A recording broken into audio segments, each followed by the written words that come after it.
Hey everybody, Adam here with Hometown Acres. Welcome back. So today we're going to talk about the differences between green, seasoned, and kiln-dried firewood. Stick around.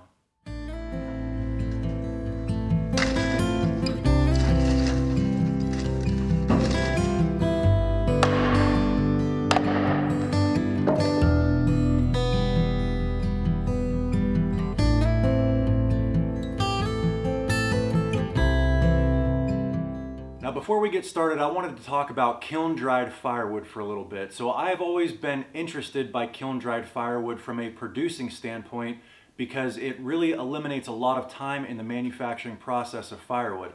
This seasoned firewood here takes about 12 months to season. That kiln-dried firewood only took about 3 days in a kiln to get the moisture content down low enough that you can burn it. So from a manufacturing standpoint, there's a huge benefit, but what I want to find out today is how much of a benefit is there on the end user. You know, how much better does it burn in your wood stove? How much more heat does it produce? All that good stuff. So that's what we're going to dive into today. The reason we're throwing green firewood into the mix today is just to show you why you shouldn't burn green firewood.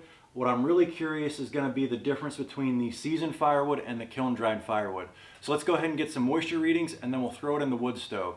What I'm planning on doing is I bought a laser thermometer that I'm going to be able to read the temperature of the stove, and I'm going to take readings every 15 minutes of the firebox with these 3 different woods in it, and I want to see over the period of time how hot the stove gets and how long the burn lasts. All right, so let's start getting our moisture readings with the green firewood. So normally what you would do would be to take a piece, split it down the middle so you could get a fresh split, because the exterior of the wood is going to dry more than the inside of the wood. So you want to get an idea of how much moisture is on the inside of the wood. But since I literally just split this 3 days ago and it's green firewood, we don't need to do that with the green firewood, but we will do that with the seasoned and the kiln dried. Now what I'm going to do is I'm going to take a reading from the center, and then I'm going to take a reading from the end and average the two so we can get an average moisture content for each stick of wood. So this one here, that's reading about 38% there in the middle. On the end, it's reading about 33%. So we'll take an average of the green firewood, about 35%. Now just to show you what the difference is going to be between the outside of the wood and the inside when we take a piece and split it, I'm going to take a reading of the exterior right now, and then we'll take 2 pieces out to the garage, split it, and get an interior reading. So on this kiln dried wood, we can't even get a reading. It says 0.00%. On the outside, 0%. Let's see what the seasoned firewood says. So right there, reading about 18%, less than 20%, that's what you're shooting for. On the outside,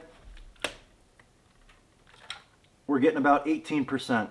So we'll go ahead and take these 2 sticks out to the garage, split them open, and get a reading on the inside of these pieces of wood. So the thing I love about this seasoned cherry is the color, but my God, you cannot argue with the moisture content in this right here. I'm interested to see if it's any higher on the inside.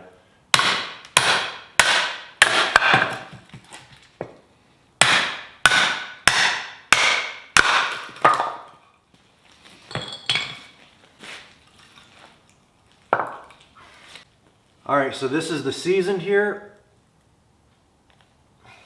19% on the inside, so that's pretty close. We were at 18% on the outside. And then on the exterior, 19% again. So this really is just about as good as you're going to get for seasoned wood.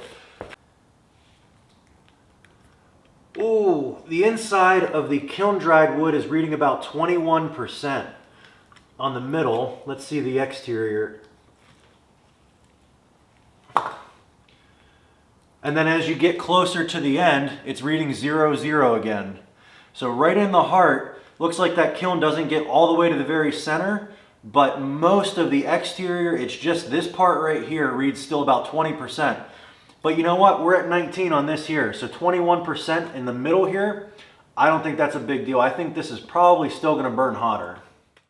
All right, so we're going to treat this like a 7th grade science project. We've got our tools here to help us measure the results accurately. We've got our moisture meter and we have our infrared laser thermometer.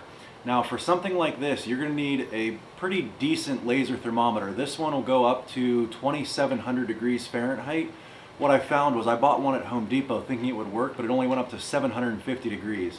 The top of that wood stove gets hotter than 750 degrees, so I had to go buy a better one. So let's talk about some of the testing variables we have to worry about. One is the species of firewood. We have that under control. The green, the seasoned, and the kiln-dried firewood is all the same species. It's cherry. I try to get all of the split sizes to be about the same size as well. Some of the variables that are going to be out of our control is going to be the exterior temperature. Through the course of this experiment, we're probably going to have 6-8 hours for each load of logs that we're going to throw in the wood stove. The temperature is bound to change from the time that we put the seasoned in, the kiln dried, or the green firewood. So the temperature is going to change a little bit. Also the exterior wind speed. So the wind speed is going to create more or less draft through our wood stove. It's going to pull more or less air through the wood stove, and oxygen when you're working in one of these EPA wood stoves is going to increase or decrease the amount of burn time. So the kiln-dried firewood that we have here today was provided by my buddy Matt at Firewood Guy. If you remember this summer, I did a video where I get my firewood IBC baskets from. I get them from Matt at Firewood Guy. I'll put a link to his business down below, but he has a full-scale operation, does thousands of cords of kiln-dried firewood, and he swears by this stuff. So I'm going to leave it to Matt to make me a believer. So there's two more variables I want to talk about. The first one is the starting point for each fire. I want to make sure I have a nice, even, level bed of coals. That way each fire has the same ability to get off and going as quickly as possible. The second one is going to be the air control with the damper on the wood stove. So instead of having the damper be the same for each one, because they're going to be different fires, that green wood is not going to burn if you damper it all the way down. So what I'm going to try to do to make it even is trying to maximize the efficiency of the burn. So I'm going to be playing with the air control a little bit, just trying to make sure that the wood is burning as efficiently as possible. That's going to be my control. But anyway, with all that laid out, let's go ahead and let this burn down to a nice even bed of coals, and then we'll go ahead and throw our first fire on. We're going to start with the green wood. So one thing I wanted to mention before we get started is this wood stove insert has a steel firebox, and then it has a cast iron jacket around it. And that cast iron jacket is meant to act as a thermal mass, but for the purposes of getting accurate readings, I went ahead and removed that top plate so I can get temperature readings on the steel firebox top. So for example here, if I turn this thermal reader on and I go ahead and click it, so I'm getting a temperature reading on the top of the steel firebox right now, about 650 degrees, as this fire is burning down. So just so you know, that's how I'm going to be taking temperature readings of the firebox.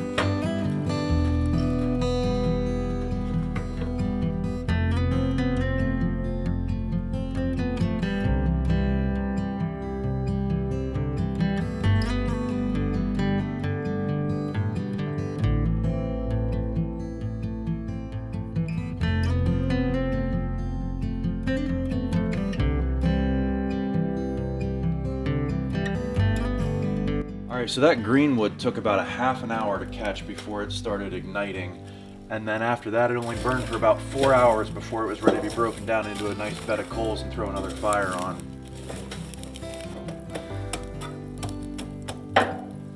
So let's go ahead and throw this seasoned wood on and see how long this burns.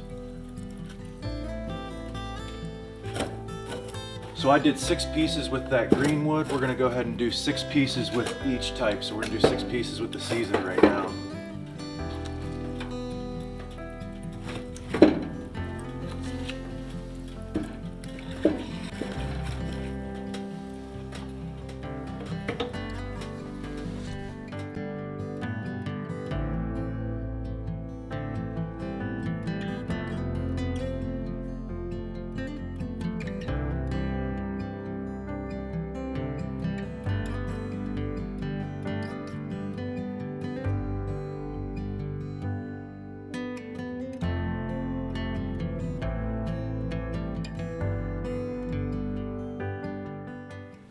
Alright, so the results of that green versus seasoned wood were pretty surprising. The only difference was in about the first hour. The seasoned wood heated up a little bit faster, which was expected, but I was really surprised that the seasoned wood only lasted about a half an hour longer than the green wood did. Now let's go ahead and get the stove loaded up with these 6 pieces of kiln dried firewood and see what this looks like. I'm gonna let this run not on a time lapse to get this caught because I want to see how quickly this wood catches.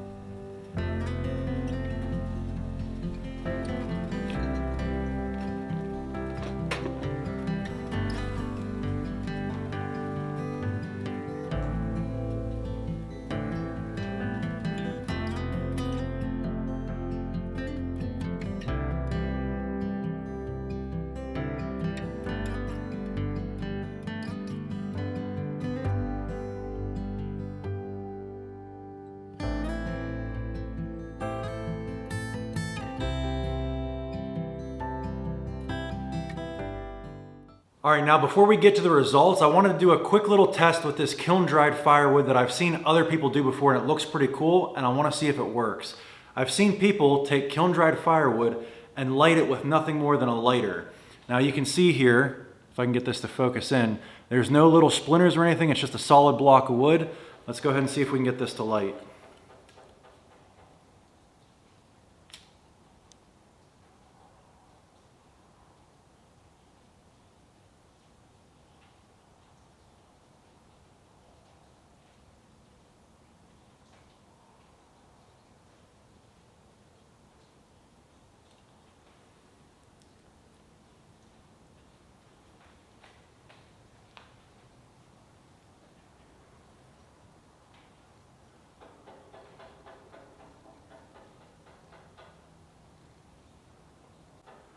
All right, well that works. That's pretty cool. 0% moisture, that's what that looks like.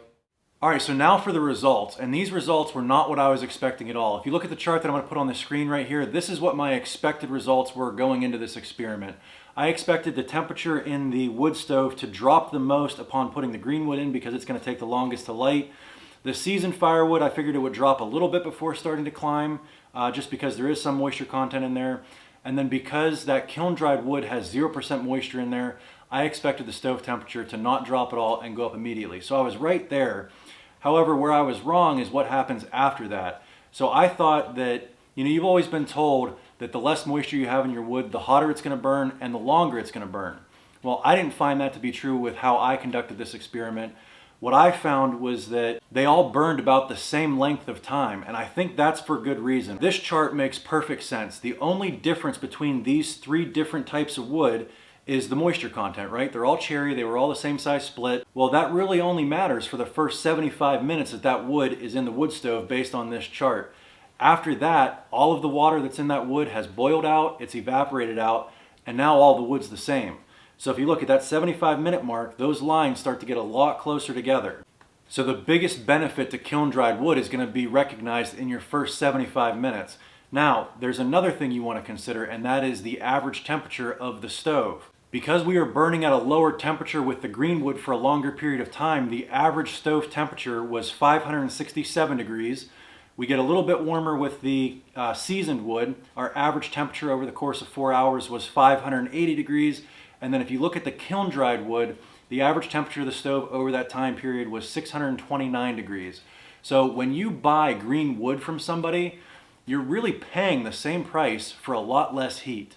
So other benefits to seasoned and kiln dried wood, obviously the kiln dried wood is going to be a lot easier to light and maintain a fire.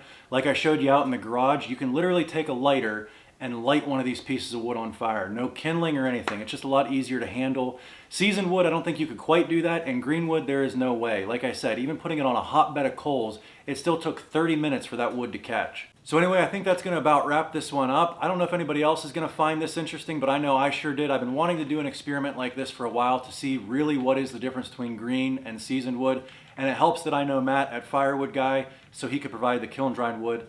What I'll do is I'll put a link down below if you want to check out his website.